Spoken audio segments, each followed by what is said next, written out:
पुस्तक के 51 अध्याय और उसके 1 से 19 वचन में यह लिखा है कि हे परमेश्वर, अपनी करुणा के अनुसार मुझ पर अनुग्रह कर, अपनी बड़ी दया के अनुसार मेरे अपराधों को मिटा दे। मुझे भली भांति धोकर मेरा अधर्म दूर कर और मेरा पाप छुड़ाकर मुझे शुद्ध कर। मैं तो अपने अपराधों को जानता हूँ और मेरा पाप निरंतर मेरी दृष्टि में रहता है। मैंने केवल तेरे ही विरुद्ध पाप किया और जो तेरी दृष्टि में बुरा है वही किया है, ताकि तू बोलने में धर्मी और न्याय करने में निष्कलंक ठहरे। देख, मैं अधर्म के साथ उत्पन्न हुआ और पाप के साथ अपनी माता के गर्भ में पड़ा। देख, तू हृदय की सच्चाई से प्रसन्न होता है और मेरे मन ही में ज्ञान सिखाएगा। जूफा से मुझे शुद्ध कर तो मैं पवित्र हो जाऊंगा। मुझे धो और मैं हिम से भी अधिक श्वेत बनूंगा। मुझे हर्ष और आनंद की बातें सुना, जिससे जो हड्डियां तूने तोड़ डाली है वे मग्न हो जाए। अपना मुख मेरे पापों की ओर से फेर ले और मेरे सारे अधर्म के कामों को मिटा डाल। हे परमेश्वर, मेरे अंदर शुद्ध मन उत्पन्न कर और मेरे भीतर स्थिर आत्मा नए सिरे से उत्पन्न कर। मुझे अपने सामने से निकाल न दे और अपनी पवित्र आत्मा को मुझसे अलग न कर। अपने किए हुए उद्धार का हर्ष मुझे फिर से दे और उदार आत्मा देकर मुझे संभाल। तब मैं अपराधियों को तेरा मार्ग सिखाऊंगा और पापी तेरी ओर फिरेंगे। हे परमेश्वर, हे मेरे उद्धारकर्ता परमेश्वर, मुझे हत्या के अपराध से छुड़ा ले, तब मैं तेरे धर्म का जय जयकार करने पाऊंगा। हे प्रभु, मेरा मुंह खोल दे, तब मैं तेरा गुणानुवाद कर सकूंगा, क्योंकि तू मेल बलि से प्रसन्न नहीं होता, नहीं तो मैं देता। होम बलि से भी तू प्रसन्न नहीं होता। टूटा मन परमेश्वर के योग्य बलिदान है। हे परमेश्वर, तू टूटे और पीसे हुए मन को तुच्छ नहीं जानता। प्रसन्न होकर सियोन की भलाई कर, शहरपनाह को तू बना। तब तू धर्म के बलिदानों से अर्थात सर्वांग पशु के होम बलि से प्रसन्न होगा। तब लोग तेरी वेदी पर बैल चढ़ाएंगे। प्रियो, यह भजन पश्चाताप का भजन है। इस भजन को राजा दाऊद ने तब लिखा था जब उसने बत्शेबा के साथ कुकर्म किया था और नातान नबी ने उसे उसका पाप जताया था। तब राजा दाऊद ने अपने पाप का अंगीकार करते हुए परमेश्वर से पश्चाताप की प्रार्थना की, जिसे हम इस अध्याय में देख सकते हैं।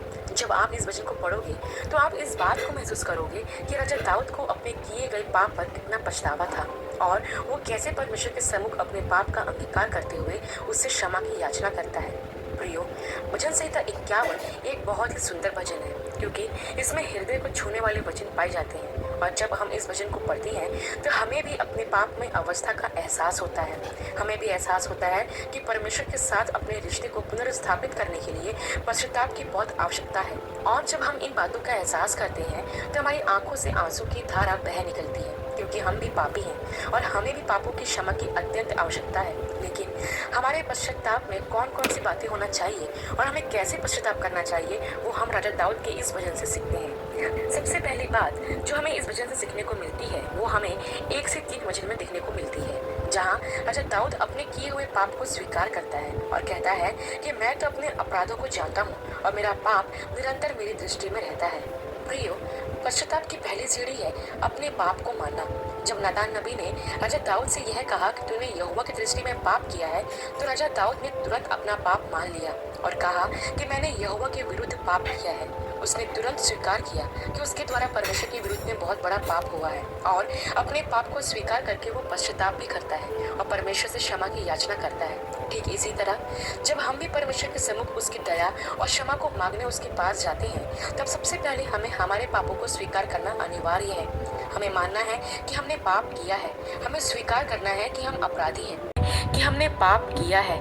हमें स्वीकार करना है कि हम अपराधी हैं, क्योंकि नीति वचन की पुस्तक के 23 अध्याय और उसके 13 वचन में लिखा है, जो अपने अपराध छिपा रखता है उसका कार्य सफल नहीं होता, परंतु जो उसको मान लेता है और छोड़ भी देता है उस पर दया की जाएगी। यहाँ इस वचन में भी नीति वचन का लेखक इस बात को कहता है कि जो अपने अपराध मान लेता है और उन्हें छोड़ भी देता है उस पर दया की जाएगी। हाँ प्रियो, सच्चे पश्चाताप में पापों को स्वीकार करना बहुत जरूरी है, तभी हम परमेश्वर की दया और उसकी क्षमा को प्राप्त कर सकते हैं। अब यहाँ हमें इस बात को भी ध्यान रखना है कि जब हम पश्चाताप की प्रार्थना करते हैं तो हमें प्रभु से यह नहीं कहना है कि प्रभु मैंने भूल चूक से या जाने अनजाने में जो भी पाप किए होंगे उन्हें तो क्षमा कर। नहीं प्रियो, आपको ऐसे नहीं कहना है। ऐसा आप तभी कह सकते हैं जब आपको सच में ही ना पता हो कि आपने क्या गलत किया है। लेकिन जब आप पश्चाताप करते हो और प्रार्थना करते हो तो आपको अपने हर एक पाप को याद कर करके उसके लिए क्षमा मांगना है। आपको याद करना है कि आपके द्वारा कौन कौन से पाप हुए हैं। जैसे राजा दाऊद कहता है कि मैं अपने अपराधों को जानता हूँ, और मेरा पाप निरंतर मेरी दृष्टि में रहता है। राजा दाऊद अपने गुनाहों को, अपने पापों को स्मरण करता है और कहता है कि मैं तो अपने अपराधों को जानता हूँ। वैसे ही हमें भी अपने किए हुए गुनाहों को स्मरण करना है और उसके लिए परमेश्वर की क्षमा मांगना है।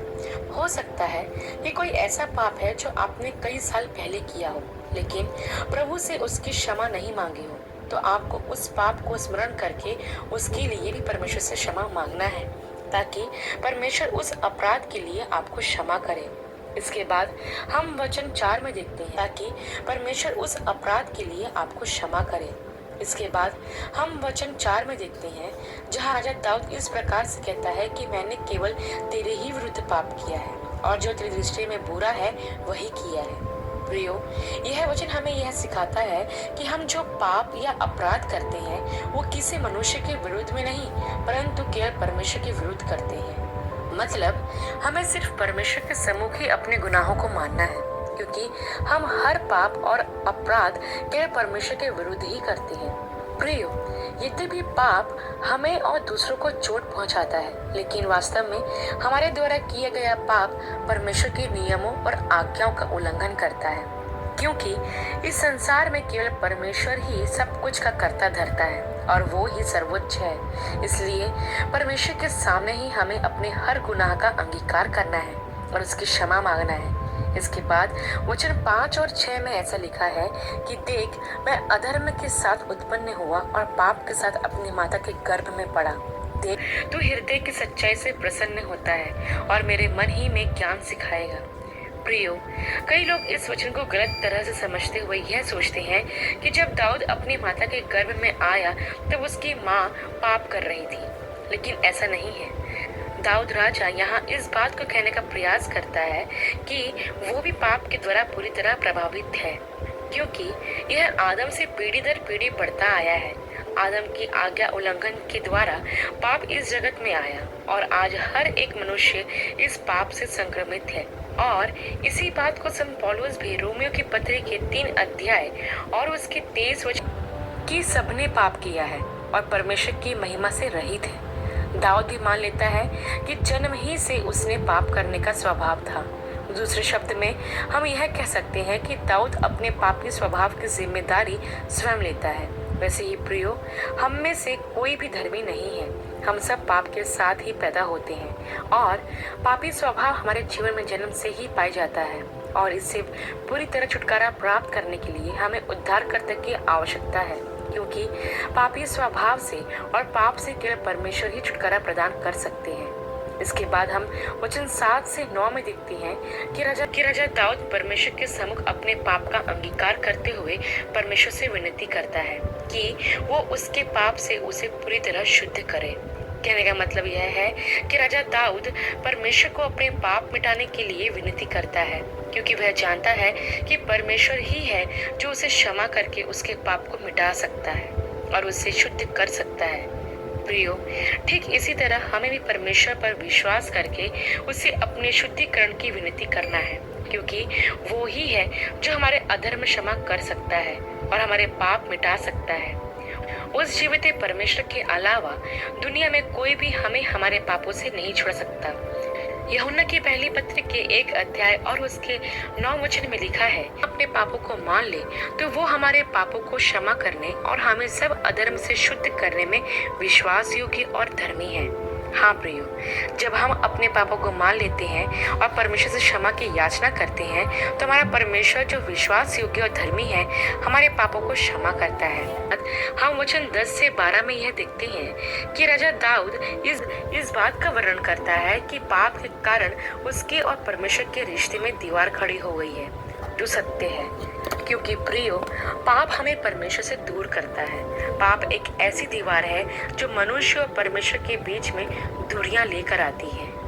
पाप के कारण परमेश्वर के साथ हमारा रिश्ता खराब हो जाता है या फिर टूट जाता है और दाऊद इस बात को अच्छी तरह से जानता था। इसलिए वो वचन 11 में कहते हैं कि मुझे अपने सामने से निकाल ना दे और अपनी पवित्र आत्मा को मुझसे अलग ना कर। प्रियो, एक बात हमेशा याद रखें कि पाप हमें परमेश्वर से अलग करता है और पाप के कारण हमारा और परमेश्वर का रिश्ता खराब हो जाता है। इसलिए परमेश्वर के साथ अपने रिश्ते को फिर स्थापित करने के लिए पश्चाताप और पापों की क्षमा की बहुत आवश्यकता है, क्योंकि इसके बिना हम कभी भी परमेश्वर के समीप नहीं जा सकते हैं, क्योंकि परमेश्वर पाप को पसंद नहीं करता और ना ही पाप को स्वीकार करता है। इस भजन का 10वां वचन एक बहुत सुंदर वचन है, जिसमें दाऊद परमेश्वर से विनती करता है कि वो उसके अंदर शुद्ध मन उत्पन्न करे। सच में प्रियो, दाऊद की तरह हमें भी प्रभु से इसी प्रकार विनती करते हुए कहना चाहिए कि वो हमारे अंदर शुद्ध मन उत्पन्न करे, क्योंकि इस संसार की दुष्टता, बुराई और अनैतिकताओं के कारण हमारा मन अशुद्ध हो गया है। इसके कारण बुरे बुरे विचार हमारे मन में उत्पन्न होते हैं। हमें प्रभु से अपने हृदय की शुद्धता के लिए प्रार्थना करना चाहिए, ताकि कोई भी बुरा विचार हमारे मन में उत्पन्न ना हो, बल्कि हम अच्छी बातों को और अच्छे विचारों से अपने मन को भर लें और उसे शुद्ध रखें। इसके बाद हम वचन 13 से 19 में यह देखते हैं प्रियो कि राजा दाऊद इस बात की प्रतिज्ञा करता है कि जो कुछ भी परमेश्वर ने उसके जीवन में किया है, उसके लिए वो परमेश्वर का गुणानुवाद करेगा, उसको धन्यवाद देगा और उसके लिए बलिदान चढ़ाएगा तथा उसके कामों का वर्णन दूसरे लोगों के साथ करेगा। इसमें जब आप वचन 17 को पढ़ते हैं तो आप वहां पाते हैं कि राजा दाऊद एक बहुत सुंदर बात कहता है, जो हर पीढ़ी के लोगों के दिल को छू जाती है। वो कहता है कि टूटा मन परमेश्वर के योग्य बलिदान है। हे परमेश्वर, तो टूटे और पिसे हुए मन को तुच्छ नहीं जानता। प्रियो, जब दाऊद इस वचन को लिख रहा होगा तो मैं यह मानती हूँ कि वह टूटे मन के साथ इसे लिख रहा होगा। अपने पाप पर उसे बहुत अफसोस था और उसका हृदय उसकी इस गलती के कारण पूरी तरह टूट चुका था।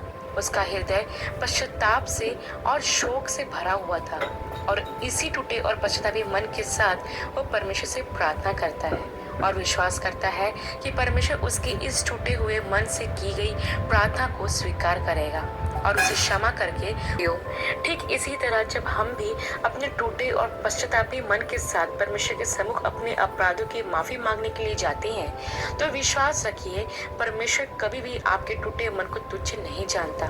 राजा दाऊद कहता है कि टूटा मन परमेश्वर के योग्य बलिदान है। और सच में प्रियो, परमेश्वर के सम्मुख किसी भी अच्छी से अच्छी वस्तु से कई ज्यादा उत्तम और मूल्यवान बलिदान हमारा टूटा हुआ मन ही है। इसलिए प्रियो, मैं आपको प्रोत्साहित करना चाहती हूँ कि आपके जीवन में आपने चाहे कितने ही पाप क्यों ना किए हो, या फिर आपसे कितना ही बड़ा अपराध क्यों ना हुआ हो, या फिर यदि आप अपराध भावना में जी रहे हैं और यदि आप उस पाप को स्वीकार करते हो और टूटा हुआ मन लेकर परमेश्वर के पास आते हो, तो विश्वास कीजिए परमेश्वर आपकी हर पाप और अपराध को क्षमा करेगा और आपको अपराध भावना से मुक्त करेगा तथा आपके जीवन को फिर से बहाल कर देगा, क्योंकि वो टूटे और पिसे हुए मन को तुच्छ नहीं जानता। आशा करती हूँ प्रियो कि भजन संहिता के 51 अध्याय पर किया गया यह अध्ययन आपके लिए आशीषमय रहा होगा। अगली वीडियो में एक नए विषय के साथ आप सबसे